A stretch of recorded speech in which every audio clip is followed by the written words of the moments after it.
പിതാവിന്റെയും പുത്രന്റെയും പരിശുദ്ധാത്മാവിന്റെയും നാമത്തിൽ ആമേൻ. നമുക്ക് അമ്മയോട് ചേർന്ന് പ്രാർത്ഥിക്കാം. അമ്മേ പരിശുദ്ധമ്മേ, അമ്മേ പരിശുദ്ധമ്മേ, ദൈവമാതാവേ, കൃപാസനത്തിലൂടെ ഞങ്ങൾക്കും ഞങ്ങളുടെ ദേശത്തിനും അമ്മ മാധ്യസ്ഥം തേടി തന്ന എല്ലാ അനുഗ്രഹങ്ങൾക്കും കൃപകൾക്കും ഞങ്ങളിപ്പോൾ ഹൃദയം നിറഞ്ഞ നന്ദി പറയുന്നു.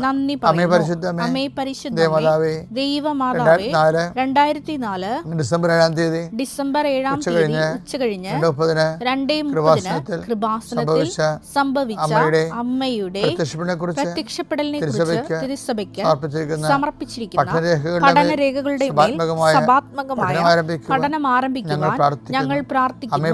അമ്മേ പരിശുദ്ധമേ, ഭൂസ്വർലോകങ്ങളുടെ രാജ്ഞിയായ അങ്ങേയ്ക്ക് ഭൗമ സംരക്ഷണത്തിനായി പ്രപഞ്ചപ്രകൃതിയെ തന്നെ തിരുസഭ പ്രതിഷ്ഠിക്കുവാൻ ഈ പ്രത്യക്ഷീകരണം വഴി ഇടയാക്കണമേ. പരിശുദ്ധമ്മേ, ജപമാല മാതാവേ, സകല കൃപാസനം പ്രാർത്ഥനകളോടും ചേർത്ത് ഞങ്ങളിപ്പോൾ പ്രാർത്ഥിക്കുന്ന ഈ കുടുംബത്തിന്റെ പ്രത്യേക നിയോഗം. മക്കളെ,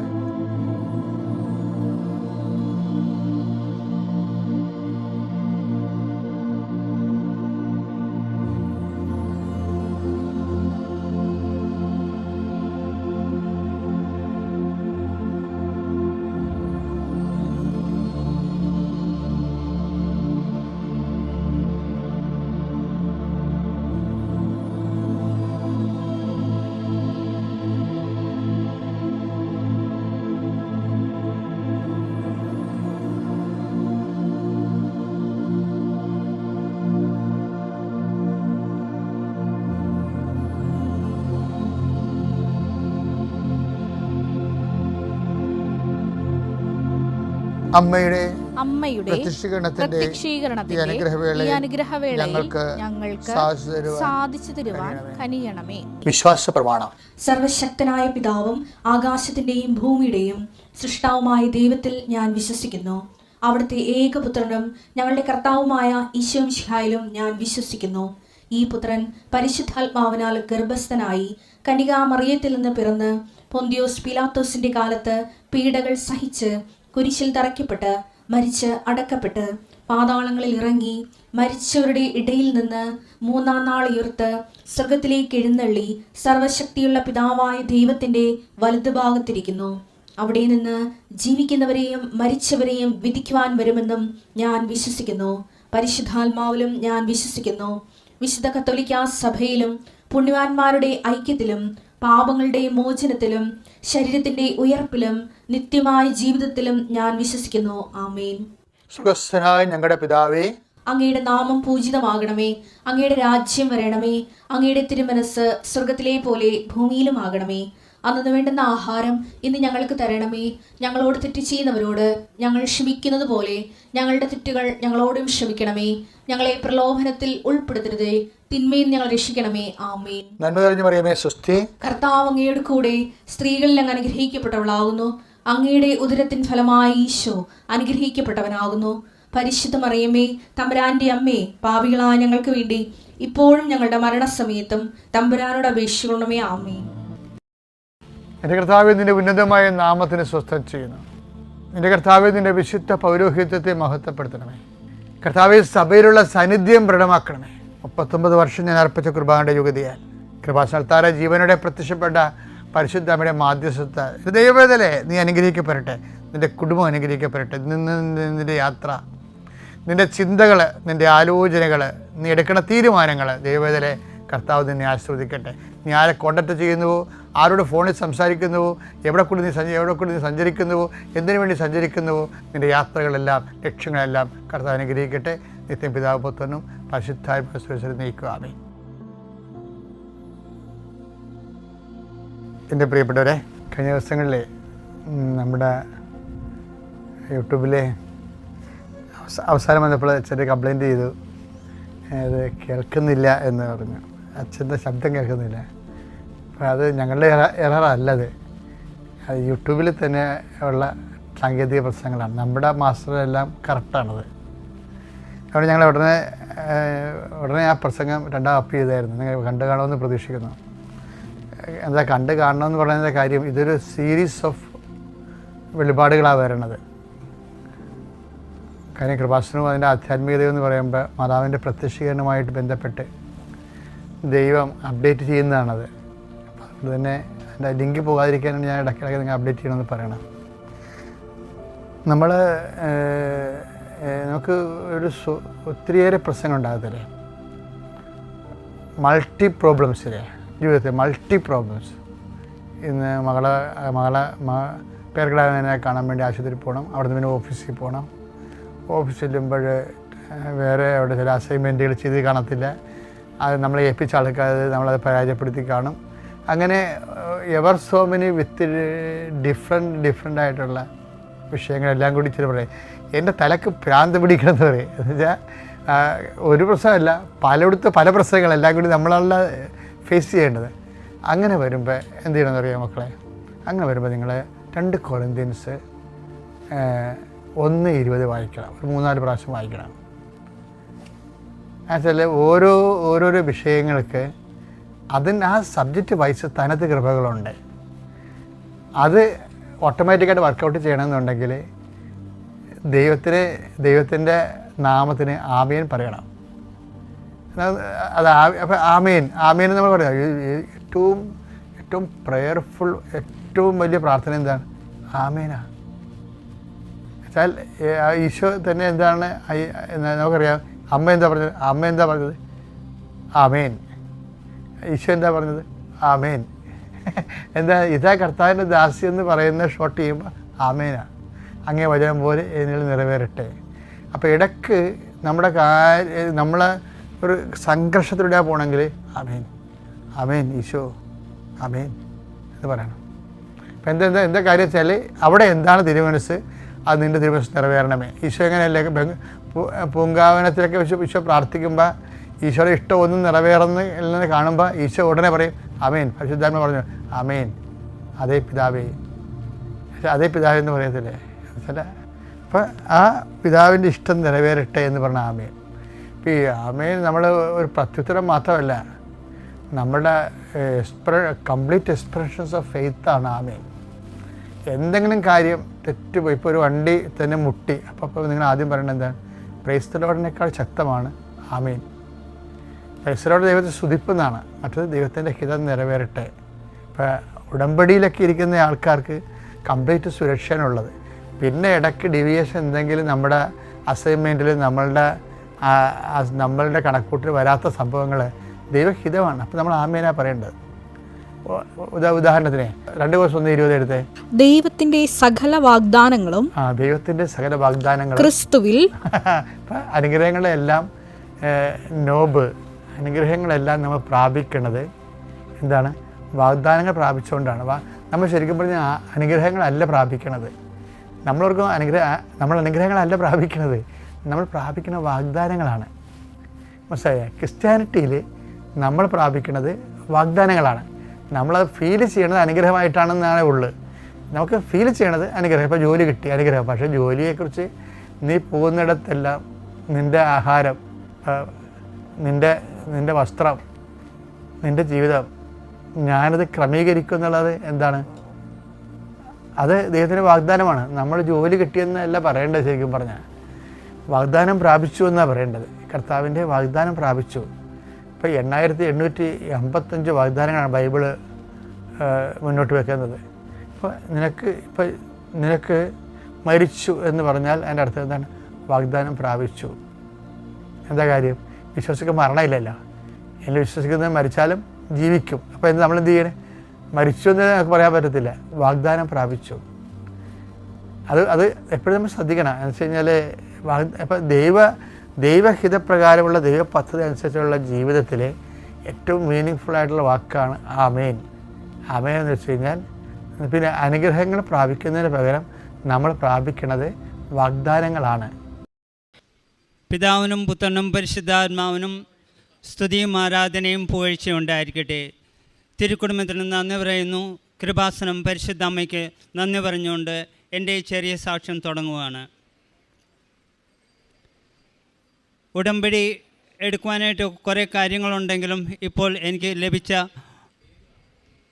എൻ്റെ പേര് പോൾ റിച്ചി ഡിക്രൂസ്, ചേരാനല്ലൂരാണ് സ്ഥലം. ഇതിക്ക് മുമ്പ് ഞാൻ ഒരു പ്രാവശ്യം സാക്ഷ്യം പറഞ്ഞിട്ടുണ്ട് 19.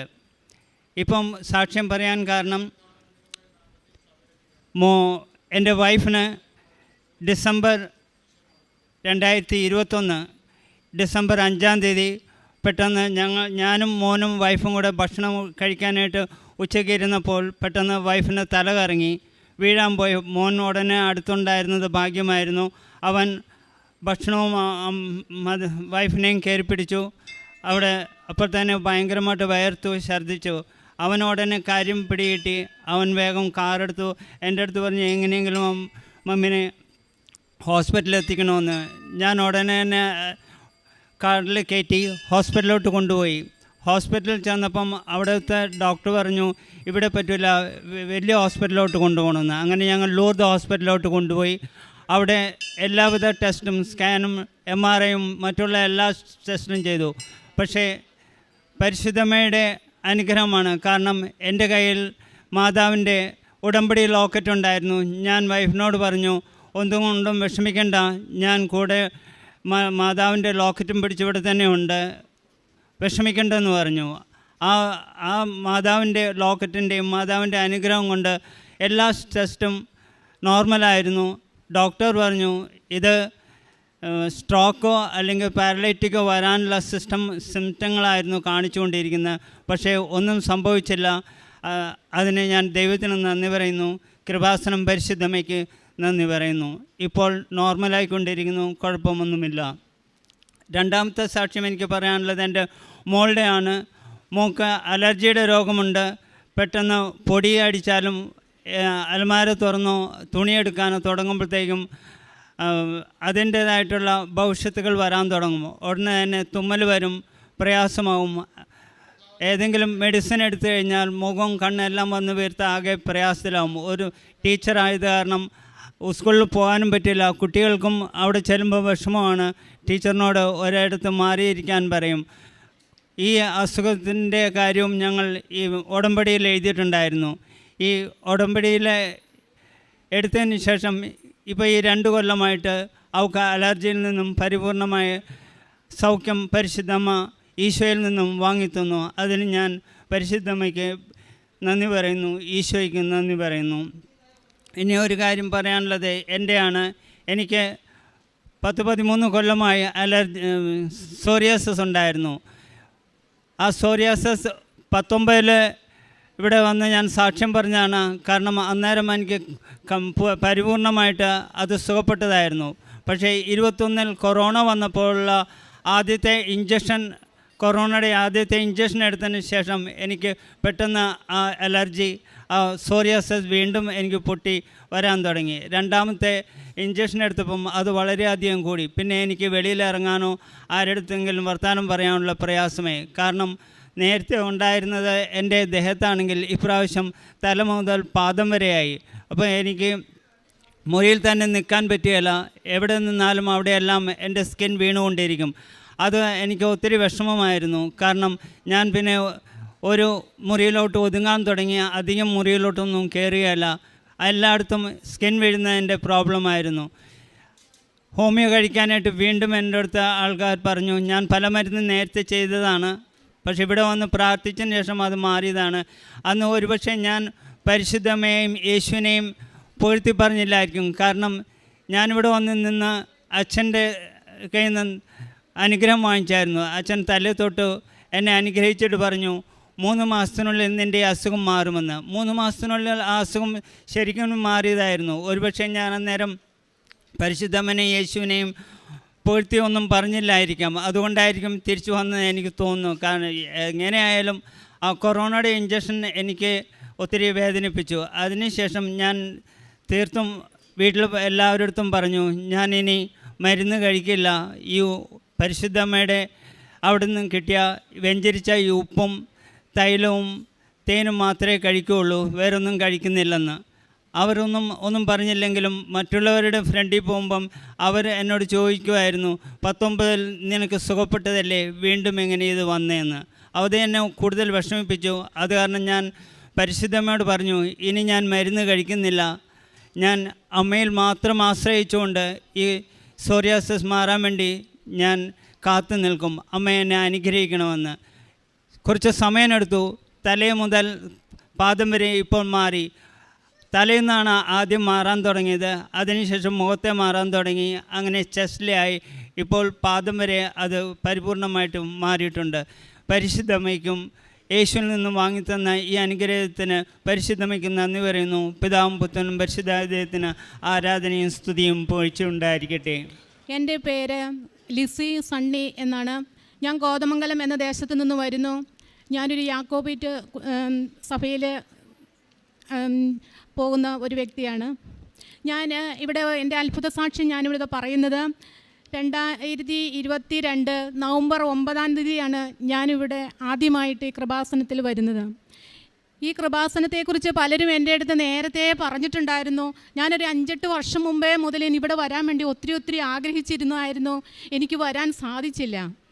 പക്ഷേ ഞാൻ 2022 നവംബർ 9 ഇവിടെ ഞാൻ ഒത്തിരി വേദനയോടും പ്രയാസത്തോടും കൂടി ഞാൻ ഈ മാതാവിൻ്റെ തിരുസന്നിധിയിൽ വന്നിരുന്ന് കണ്ണുനീരോട് ഞാൻ കയറിയപ്പോൾ തന്നെ ഇരുന്ന് പ്രാർത്ഥിച്ചു. മാതാവേ, കണ്ണുനീർ തുടയ്ക്കുന്ന ദൈവത്തിൻ്റെ കൈകളിലേക്ക്, അമ്മയുടെ പുത്രൻ്റെ കൈകളിലേക്ക് എൻ്റെ കുടുംബത്തിൻ്റെ ഓരോ ആവശ്യഭാരങ്ങളും സമർപ്പിച്ച് കൊടുത്തുകൊണ്ട് അമ്മ പ്രാർത്ഥിക്കണമേ എന്ന് ഞാൻ പ്രാർത്ഥിച്ചുകൊണ്ടാണ് ആദ്യം ഉടമ്പടി എടുക്കാൻ വേണ്ടി ഞാൻ പോയി നിന്നത്. അവിടുത്തെ എൻ്റെ ആദ്യത്തെ ഒരു സാക്ഷി ഞാൻ പറയട്ടെ. ജൂൺ ജൂലൈ മാസത്തിൽ എൻ്റെ കാലിന് രണ്ടിനും വേദന വന്നു. എനിക്ക് സഹിക്കാൻ പറ്റില്ലാത്ത വേദനകൾ വന്നു. ഞാൻ അലോപ്പതി ഡോക്ടറിൻ്റെ അടുത്ത് പോയി കണ്ടു. ഡോക്ടർ MRI ചെയ്തു. സർജറി മാത്രമേ ഉള്ളൂ എന്ന് പറഞ്ഞു. ആലോചിക്കാൻ ഡോക്ടറെ എന്ന് പറഞ്ഞ് ഞാൻ വീട്ടിലേക്ക് മടങ്ങി വന്നു. വീണ്ടും എനിക്ക് ബുദ്ധിമുട്ടായി. എനിക്ക് ഒട്ടും നടക്കാൻ പറ്റില്ലാത്തൊരവസ്ഥ. സ്റ്റിക്ക് എടുത്ത് കൈ പിടിക്കാൻ നോക്കി, എനിക്ക് കാൽച്ചോട് വെച്ച് നടക്കാൻ പറ്റില്ലാത്തൊരവസ്ഥ. ഞാൻ വീണ്ടും പോയി ആയുർവേദ ഡോക്ടറെ പോയി സമീപിച്ചു.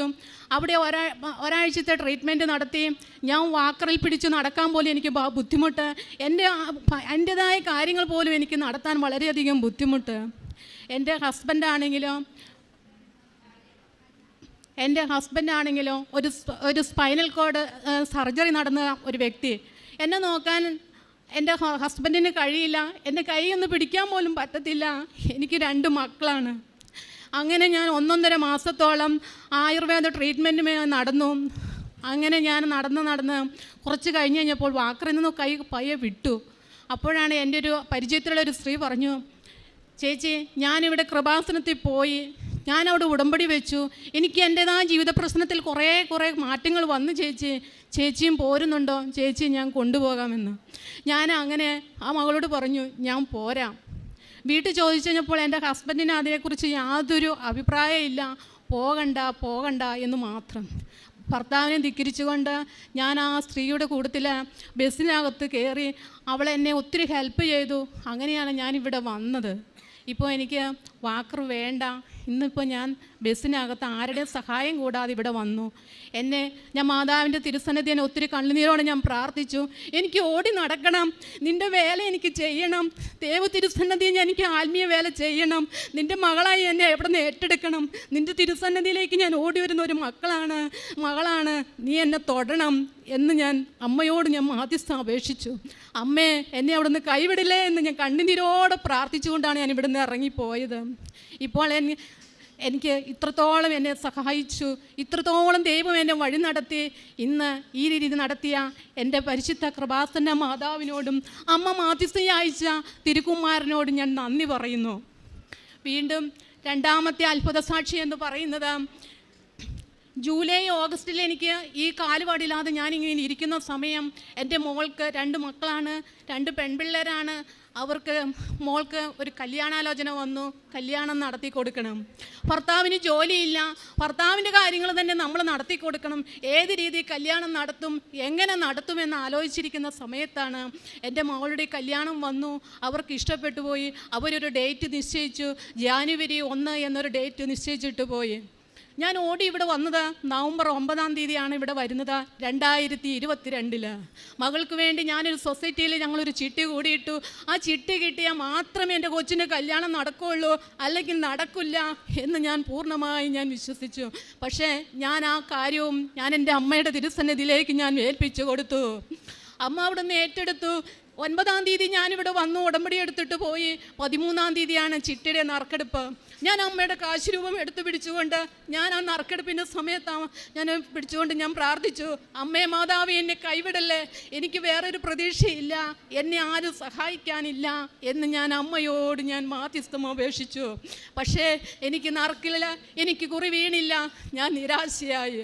എന്ത് ചെയ്യണം? ഡേറ്റ് അടുത്ത് വന്നിരിക്കുന്നു, ജാനുവരി 1-ാം തീയതി കല്യാണം. ഞാൻ എന്ത് ചെയ്യും എന്ന് ഞാൻ ആകെ വിഷമിച്ചിങ്ങനെ ഇരിക്കുമ്പോൾ ഞങ്ങളുടെ ബന്ധുവായ ഒരാൾ വിളിച്ചു പറഞ്ഞു, ഭയപ്പെടേണ്ട, വിഷമിക്കേണ്ട. അതിനു മുമ്പ് ഞാൻ അവിടെ വെച്ച് ഞാൻ പ്രാർത്ഥിച്ചിരുന്നു. കാനായിലെ കല്യാണ വിരുന്നിൽ വെച്ച് വീഞ്ഞ് തീർന്നു പോയപ്പോൾ പച്ചവെള്ളത്തെ വീഞ്ഞാക്കി കൊടുത്ത ദേവപുത്രൻ്റെ കൈകളിലേക്ക്, അമ്മേ എൻ്റെ എൻ്റെ ഉദരത്തിൽ 2 കുഞ്ഞുങ്ങളെ നീ നൽകിയെങ്കിൽ ആ കുഞ്ഞിനെ നീ അപമാനപ്പെടുത്താതെ ഞങ്ങളുടെ എല്ലാ ആവശ്യഭാരങ്ങളിലേക്കും അമ്മ വന്ന് ഇടപെടണമേ എന്ന് ഞാൻ കണ്ണിനോട് ഞാൻ പ്രാർത്ഥിച്ചിരുന്നു. പൊട്ടിനിറങ്ങിയ മനസ്സോടുകൂടി ഞാൻ ആ സൊസൈറ്റിയിൽ നിന്ന് ഇറങ്ങി പോന്നു. പക്ഷേ എൻ്റെ ബുദ്ധിമുട്ട് കാരണം ഞാൻ കാലിലിടുന്ന ചെരുപ്പ് വരെ ഇടാൻ മറന്നുപോയി താഴേക്ക് ഇറങ്ങി വന്നു. ആ തറക്കിടുന്ന സമയത്ത് അവിടെ ഞാൻ ആ ഡോറിൻ്റെ ഫ്രണ്ടിലായിരുന്നു ഞാൻ ഊരി വെച്ചായിരുന്നത്. തിരിച്ച് ഞാൻ വന്നു വണ്ടിയിൽ കയറാൻ വേണ്ടി നോക്കിയപ്പോൾ കാലിൽ ചെരുപ്പില്ല. ഞാൻ ആ ചെരുപ്പ് എടുക്കാൻ വേണ്ടി വീണ്ടും ഞാൻ മോളിച്ച് കയറി ചെന്നു. ഞാൻ ആ സൊസൈറ്റിയുടെ മുമ്പിലിരുന്നു കൊണ്ട് ഞാൻ വാവിട്ട് ഞാനിന്ന് നോലൊളിച്ചു, അമ്മേ എന്നെ കൈവിടുവാണല്ലോ, ഞാൻ ഈ കുഞ്ഞിൻ്റെ വിവാഹം എങ്ങനെ നടത്തുമെന്ന്. അങ്ങനെയാണ് ബന്ധുവിൻ്റെ അടുത്ത് ഇവർ അറിഞ്ഞപ്പോൾ ബന്ധു പറഞ്ഞു, ആ ചിട്ടി കിട്ടുമ്പോൾ എനിക്ക് ആ പൈസ തന്നാൽ മതി, നിങ്ങളെ ആവശ്യം നടത്തിക്കോ, ഞാൻ നിങ്ങളെ സഹായിക്കാമെന്ന്. അങ്ങനെ ആ കുഞ്ഞിൻ്റെ കല്യാണം കാനായിലെ കല്യാണ വിരുന്ന് നടക്കുന്നത് പോലെ ഒരു കുറവും ഒന്നും വരുത്താതെ നല്ല രീതിയിൽ ആ കുഞ്ഞിനെ അവിടുന്ന് ഞങ്ങൾക്ക് കല്യാണം നടത്തി നല്ലൊരു ജീവിതത്തിലേക്ക് പറഞ്ഞയക്കുവാനുള്ള കൃപ ദൈവം ഒരുക്കി തന്നു. നന്ദി കർത്താവേ, പരിശുദ്ധ അമ്മേ നന്ദി കർത്താവേ. അതുപോലെ തന്നെ ഈ ഉടമ്പടി വെച്ചിരിക്കുന്ന സമയത്ത് തന്നെ എൻ്റെ മകൾക്ക് കല്യാണം ആലോചിച്ചിരിക്കുന്ന മകൻ എറണാകുളം ആസ്റ്റർ മെഡിസിറ്റി ഹോസ്പിറ്റലിൽ MRI ടെക്നീഷ്യനായി ജോലി ചെയ്യുന്ന ഒരു മകനായിരുന്നു. ആ മകനൊരു ഇൻ്റർവ്യൂ വരുന്നുണ്ടെന്ന് ആ മകൻ പറഞ്ഞു. അമ്മയുടെ തിരുസന്നിധിയിലേക്ക് ഞാൻ അവിടെ നിന്ന് ഏൽപ്പിച്ചു കൊടുത്തു. ഓൺലൈനായിട്ട് ആ മകൻ അവിടെ നിന്ന് ഇൻ്റർവ്യൂ നടന്നു. ആ മകൻ അവിടെ നിന്ന് ഇൻ്റർവ്യൂവിൽ ജയിച്ചു. ആ മകൻ ഈ കഴിഞ്ഞ 1-ാം തീയതി UK എന്ന ദേശത്തെ ലണ്ടൻ എന്ന സിറ്റിയിൽ തന്നെ ആ മകന് നല്ലൊരു സാലറിയോട് കൂടി ജോലി അവിടുന്ന് ലഭിച്ചു. മകൾക്കും ആ കൂട്ടത്തിൽ പോകുവാൻ പറ്റുമായിരുന്നു. ഒന്നുമില്ലാതിരുന്ന സ്ഥാനത്ത് ദൈവം എന്നെ ഇത്രത്തോളം കൈപിടിച്ചു. ആരും നിരാശപ്പെടേണ്ട ആവശ്യമില്ല. എൻ്റെ സങ്കടങ്ങൾ കണ്ട ദൈവം, ഓരോരുത്തരുടെയും കണ്ണുനീര് അവിടുന്ന് തുടയ്ക്കുന്ന ദൈവം നമ്മുടെ കൂടെയുണ്ടെന്ന് ഞാൻ പൂർണ്ണമായി വിശ്വസിക്കുന്നു. കർത്താവേ, ഇത്രത്തോളം ദൈവം എന്നെ നടത്തിയ ഓരോ ചെറുതും വലുതുമായ വലിയ അനുഗ്രഹങ്ങൾ എനിക്ക് തന്ന എല്ലാ അനുഗ്രഹങ്ങൾക്കും ഞാൻ ഈ കൃപാസന മാതാവിൻ്റെ തിരുസന്നിധിയിൽ കണ്ണുനീർ തൂകിക്കൊണ്ട് ഞാൻ നന്ദി പറയുന്നു. നന്ദി കർത്താവേ. അമ്മേ മാതാവേ, ഇനിയുമുണ്ട് അമ്മേൻ്റെ കുടുംബത്തിൻ്റെ ഓരോ കുറവുകൾ ഓടി നടന്നുകൊണ്ട് അമ്മയുടെ നാമത്തെ വിളിച്ചു പറഞ്ഞുകൊണ്ടും അമ്മ തന്ന അനുഗ്രഹത്തിന് നന്ദി പറഞ്ഞുകൊണ്ടും യേശുവിനെ സ്തുതിച്ചുകൊണ്ടും ആരാധിച്ചുകൊണ്ടും അവിടുത്തെ ഒരു വേല ചെയ്യുന്ന ഒരു മകളായി ഇനിയും എന്നെ വളർത്തിയെടുക്കുമെന്ന് കൃപാസന മാതാവിനോട് ഞാൻ മാധ്യസ്ഥം അപേക്ഷിക്കുന്നു. സ്തുതിയായിരിക്കട്ടെ. എൻ്റെ പേര് രശ്മി അനിൽ. ഞാൻ വയനാട്ടിൽ നിന്ന് വരുന്നു. ഞാൻ സ്റ്റാഫ് നേഴ്സാണ്. ഫെബ്രുവരി 19, 2022 ഞാനിവിടെ വന്ന് ഉടമ്പടി എടുക്കുന്നത്. എല്ലാവരെയും പോലെ തന്നെ ഞാൻ സ്റ്റാഫ് നേഴ്സ് ആയതുകൊണ്ട് എനിക്ക് പുറത്ത് പോയി വർക്ക് ചെയ്യണമെന്നായിരുന്നു. ഞാൻ സൗദിയിലായിരുന്നു. ഞാൻ അവിടുന്ന് കോവിഡിൻ്റെ ടൈമിൽ തിരിച്ചു വന്നു. അത് കഴിഞ്ഞപ്പോൾ എനിക്ക് പുറത്ത് പോയി വർക്ക് ചെയ്യണമെന്ന് തോന്നി. അപ്പോൾ എല്ലാവരെയും പോലെ ഞാനും OET പഠിക്കാൻ തീരുമാനിച്ചു. ആദ്യമായിട്ട് എക്സാം എഴുതി, അപ്പോൾ കിട്ടിയില്ല. റെഗുലറായിട്ട് ക്ലാസ് ഉണ്ടായിരുന്നു, എങ്കിലും കിട്ടിയില്ല. അത് കഴിഞ്ഞിട്ടാണ് ഞാനിവിടെ വന്ന് ഉടമ്പടി എടുക്കുന്നത്. അപ്പോൾ രണ്ടാമത് എഴുതിയപ്പം എക്സാം നല്ല ഈസി ആയിരുന്നു. അപ്പോൾ കിട്ടുമെന്ന് പ്രതീക്ഷിച്ചു. പക്ഷേ ആ പ്രാവശ്യം ചെറിയ മാർക്കിന് കിട്ടിയില്ല. നിരാശയൊന്നും തോന്നിയില്ല. മാതാവ് എന്തോ തീരുമാനിച്ചിട്ടുണ്ടെന്ന് തോന്നി. മൂന്നാമത്തെ പ്രാവശ്യം ഡേറ്റ് എടുത്തു.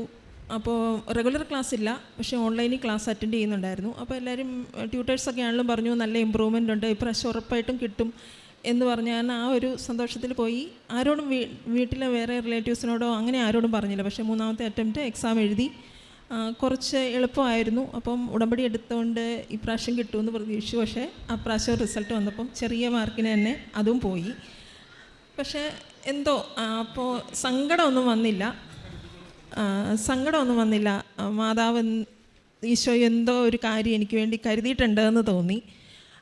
അത് കഴിഞ്ഞ് പിന്നെ ഡേറ്റ് എടുക്കണമെന്ന് ആലോചിച്ചപ്പോൾ എടുക്കണമെന്നുള്ള ഒരു കൺഫ്യൂഷനായി. 4th അറ്റംപ്റ്റാണ്, ഇനി എഴുതില്ല എന്ന് തന്നെ തീരുമാനിച്ചു.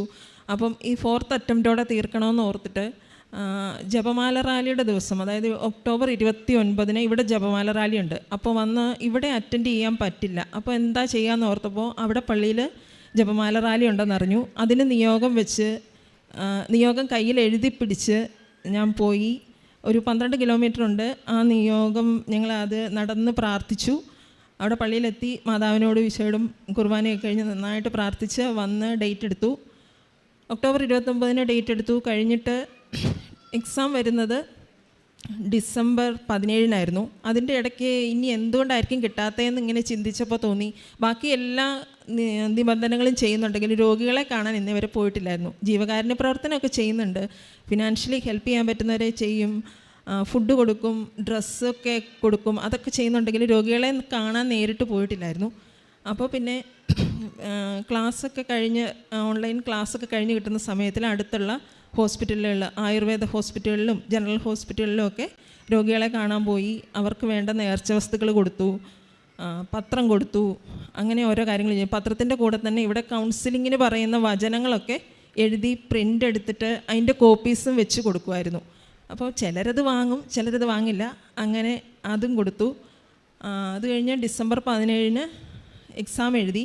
എക്സാം നല്ല ടഫായിരുന്നു. ആ 3 എക്സാമും അത്രയും നാൾ എഴുതിയതിലും വെച്ച് ഏറ്റവും ടഫ് എക്സാമും ഞാൻ ബോറായിട്ട് എഴുതിയ ഒരു എക്സാമുമായിരുന്നു അത്. അപ്പം എക്സാം കഴിഞ്ഞ് എഴുതിയപ്പം ഉറപ്പിച്ചു എനിക്ക് എന്താണേലും OET പറഞ്ഞിട്ടില്ല എന്ന് ഞാൻ കരുതി. അപ്പം ഞാൻ പറഞ്ഞു ഇനി എന്നാൽ ഞാൻ സൗദിക്ക് തന്നെ തിരിച്ചു പോകാൻ നോക്കാം എന്നൊക്കെ പറഞ്ഞ് ഞാനിങ്ങനെ ആകെ മൊത്തം വിഷമമുണ്ടോയെന്ന് ചോദിച്ചാൽ വിഷമമുണ്ട്, പക്ഷേ എന്നാലും കുഴപ്പമില്ല, മാതാവ് എന്തെങ്കിലും തീരുമാനിക്കട്ടെ എന്ന് കരുതി തന്നെ ഇരുന്നു. അത് കഴിഞ്ഞിട്ട് ഇവിടെ ഒരു സാക്ഷ്യം കേട്ടായിരുന്നു, എക്സാമിൻ്റെ സൈറ്റ് എന്ന് ഓപ്പൺ ചെയ്ത് അതിൽ തൈലം പൂശി പ്രാർത്ഥിക്കുമെന്ന്. അതുപോലെ ഞാനും എക്സാം കഴിഞ്ഞ് അന്ന് മുതൽ എന്നും സൈറ്റ് ഓപ്പൺ ചെയ്തിട്ട് അതിൽ റിസൾട്ട് വരുന്ന ആ സെക്ഷനിൽ എന്നും തൈലം പൂശി പ്രാർത്ഥിച്ചു രാവിലെ തന്നെ. പിന്നെ റിസൾട്ട് വരുന്നോടം വരെ എന്നും കുർബാന എന്നും മുടക്കാതെ കൂടി പ്രാർത്ഥിച്ചുകൊണ്ടിരുന്നു. ജാനുവരി 18 റിസൾട്ട് വന്നു. അയർലൻഡ് സ്കോർ ഉണ്ടായിരുന്നു. മാതാവ് ഈശോയോട് പറഞ്ഞ് എന്തായാലും എനിക്ക് അയർലൻഡ് സ്കോർ വാങ്ങി തന്നു. ഇപ്പം അതിൻ്റെ പ്രോസസ്സിങ് ഈ കഴിഞ്ഞ ആഴ്ച തുടങ്ങിയിട്ടേ ഉള്ളൂ, ഒന്നും ആയിട്ടില്ല. പക്ഷേ മാതാവ് എനിക്കത് എന്താണേലും കംപ്ലീറ്റ് ചെയ്ത് തരും, എനിക്ക് നല്ലൊരു ജോലി തരും എന്ന് ഏറ്റവും വിശ്വസിച്ചുകൊണ്ട് ഞാൻ മാതാവിന് നന്ദി പറയുന്നു. കൂടാതെ ഒത്തിരി ചെറുതും വലുതുമായിട്ടുള്ള അനുഗ്രഹങ്ങൾ മാതാവ് തന്നിട്ടുണ്ട്. അതൊക്കെ എങ്ങനെയാണ് പറയേണ്ടത്, എങ്ങനെയാണ് നന്ദി പറയേണ്ടതെന്ന് അറിയത്തില്ല. പക്ഷേ മാതാവ് എന്തായാലും ബാക്കി കാര്യങ്ങളും എൻ്റെ ചെയ്തു തരുമെന്ന് വിശ്വസിച്ചുകൊണ്ട് മാതാവിനും തിരുക്കുമാരനും ഒത്തിരി നന്ദി, സ്തുതി. മാതാവ് പ്രത്യക്ഷപ്പെട്ട ഈ പുണ്യഭൂമിയിൽ ഇങ്ങനെ ഒരു അത്ഭുത സാക്ഷ്യം പറയുവാൻ മാതാവ് എന്നെ അനുവദിച്ചതിന് ഞാൻ 1000 നന്ദി പറയുകയാണ്. എൻ്റെ പേര് ബെൻസി തോമസ്. ഞാൻ മംഗലാപുരത്ത് നിന്ന് വരുന്നു. ഞാൻ 25/4/2022 ഇവിടെ വന്ന് ഉടമ്പടി എടുത്തത്. ഞാൻ ഇവിടെ ഉടമ്പടി എല്ലാവരും ഉടമ്പടി എടുക്കുന്നത് പോലെ ഞാനും വന്ന് ഇവിടെ 6 കാര്യങ്ങൾ നിയോഗങ്ങളായിട്ട് വെച്ചു. പക്ഷേ മാതാവ് ആദ്യമായിട്ടും എന്നിൽ ഇടപെട്ടത് ഉടമ്പടി വയ്ക്കാത്ത ഒരു കാര്യത്തിലാണ്. എൻ്റെ കൈയുടെ വിരലിൽ ഒരു അരിമ്പാര ഉണ്ടായിരുന്നു. അത് എത്ര ട്രീറ്റ്മെൻറ്റ് ചെയ്തിട്ടും അത് മാറുന്നില്ലായിരുന്നു. അന്നേരം എനിക്കൊരു വിശ്വാസമുണ്ടായിരുന്നു, ഞാൻ കൃപാസനത്ത് പോകുന്നുണ്ടല്ലോ, കൃപാസനത്തിന് പോകുമ്പോഴും മാതാവ് അത് എടുത്ത് മാറ്റിക്കൊള്ളുമ്പോഴോ എന്നുള്ളൊരു വിശ്വാസം എന്നിലുണ്ടായിരുന്നു. ഞാൻ ഇവിടുന്ന് ഉടമ്പടി എടുത്ത് വീട്ടിൽ ചെന്ന് തൈലം പുരട്ടുമായിരുന്നു. വീട്ടിൽ ചെന്ന് ഒരാഴ്ച കഴിഞ്ഞ് നോക്കിയപ്പോൾ ആ അരിമ്പാര എന്നിൽ കാണുവാനില്ല, എൻ്റെ കയ്യിൽ കാണുവാനില്ല. അതെനിക്ക് ഭയങ്കര ഒരു വിശ്വാസം എന്നിൽ വർദ്ധിക്കാൻ തുടങ്ങി. അങ്ങനെ ഞാൻ 6 കാര്യങ്ങളിൽ എൻ്റെ 4 കാര്യങ്ങളും മാതാവ് എനിക്ക് സാധിച്ചു തന്നു. എനിക്ക് കഴുത്തിന് ഭയങ്കര വേദനയായിരുന്നു. അങ്ങനെ ഡോക്ടർമാരെ കാണിച്ചപ്പോൾ ന്യൂറോയുടെ പ്രശ്നമാണെന്ന് പറഞ്ഞു. അങ്ങനെ MRI സ്കാൻ എല്ലാം ചെയ്തു. പക്ഷേ സ്കാനിങ്ങിനകത്ത് ഒരു കുഴപ്പവുമില്ല. എനിക്ക് അങ്ങോട്ട് തിരിയുവാനോ ഇങ്ങോട്ട് തിരിയുവാനോ എൻ്റെ കുഞ്ഞിനെ എടുക്കുവാനോ ഒന്നും എനിക്ക് സാധിക്കുകയില്ലായിരുന്നു. എനിക്ക് ഭയങ്കര വിഷമമായിരുന്നു. എപ്പോഴും ഞാൻ കഴുത്തിൽ ഓയിൻമെൻറ്റും പുരട്ടിക്കൊണ്ട് ടാബ്ലറ്റ്സും കഴിച്ചുകൊണ്ടായിരുന്നു നടന്നുകൊണ്ടുണ്ടായിരുന്നു. മാസത്തിൽ 2 പ്രാവശ്യമെങ്കിലും ഡോക്ടർമാരെ കാണാൻ പോകുമായിരുന്നു. അങ്ങനെയാണ് ഉടമ്പടിക്കകത്ത് ഞാൻ എൻ്റെ ആ നിയോഗം വെച്ച് ഒരു 2 ആഴ്ചക്കകം മാതാവ് എൻ്റെ വേദന അത് പൂർണ്ണമായിട്ടും എടുത്തു മാറ്റി. ഞാനാണെങ്കിൽ എപ്പോഴും എൻ്റെ പേഴ്സിൻ്റെ അകത്ത് ടാബ്ലറ്റ്സും ഓയിൻമെൻറ്റും എവിടെ പോയാലും വെച്ചുകൊണ്ടാണ് നടക്കുന്നത്. ഇപ്പം ഞാൻ 10 മാസമായി ഇതുവരെ ഒരു ഓയിൻമെൻറ്റോ ഒരു ടാബ്ലറ്റ്സോ ഞാൻ അതിനുവേണ്ടി കഴിച്ചിട്ടില്ല. അതേപോലെ തന്നെ എൻ്റെ 2ാമത്തെ നിയോഗം മൈഗ്രെയിൻ തലവേദനയായിരുന്നു. ഇതേപോലെ തന്നെ മൈഗ്രെയിൻ തലവേദന എനിക്ക് ഭയങ്കരമായിട്ട് വേദനയായിരുന്നു. എനിക്ക് വെയിൽ കാണുവാനോ ഭയങ്കര അസ്വസ്ഥതയായിരുന്നു. പക്ഷേ ആ മൈഗ്രെയിൻ തലവേദനയും മാതാവ് പൂർണ്ണമായിട്ടും എനിക്ക് എടുത്തു മാറ്റി. അതേപോലെ എൻ്റെ മകന് 1.5 വർഷം തൊട്ട് തുടങ്ങിയ ടോൺസിലൈറ്റിസിൻ്റെ അസുഖമുണ്ടായിരുന്നു. ഞാൻ 2019 ഓൺലൈനിൽ ഉടമ്പടി എടുത്തു. ഓൺലൈനിൽ ഉടമ്പടി എടുത്തു കഴിഞ്ഞപ്പോൾ എൻ്റെ മകൻ്റെ ടോൺസിലൈറ്റിസിൻ്റെ പ്രശ്നം അമ്മ പൂർണ്ണമായിട്ട് മാറ്റി തന്നു. അല്ലെങ്കിൽ അവന് ടോൺസിലൈറ്റിസിൻ്റെ ഇൻഫെക്ഷൻ വന്ന് എപ്പോഴും ഹോസ്പിറ്റലിൽ അഡ്മിഷൻ ചെയ്യേണ്ടി വരുമായിരുന്നു. ആ രോഗം അമ്മ പൂർണ്ണമായിട്ടും അവനിൽ നിന്ന് എടുത്തു മാറ്റി. പിന്നെ എനിക്ക് 1.5 ലക്ഷത്തിൻ്റെ കടബാധ്യത ഉണ്ടായിരുന്നു. ഞാൻ കഴിഞ്ഞ പ്രാവശ്യം ഇവിടെ പുതുക്കാൻ വന്നപ്പോൾ അമ്മയോട് പറഞ്ഞു, അമ്മേ എൻ്റെ കയ്യിൽ ഒരു മാർഗ്ഗവുമില്ല, അടുത്ത പ്രാവശ്യം ഞാൻ ഇവിടെ വരുമ്പോൾ അത് തീർക്കാനുള്ള ഒരു മാർഗം കാണിച്ചു തരണമെന്ന് പറഞ്ഞ് പ്രാർത്ഥിച്ചിട്ടാണ് പോയത്. പക്ഷേ അമ്മ ഇവിടെ ഞാൻ വരുന്നതിന് മുമ്പേ അത് തീർക്കാനുള്ള ഒരു വഴി അമ്മ എനിക്ക് കാണിച്ചു തന്നു. ഇത്രയും അനുഗ്രഹങ്ങൾ എൻ്റെ മാതാവും ഈശോയും എനിക്ക് കാണിച്ചു തന്നതിന് 1000 നന്ദി പറയുകയാണ്.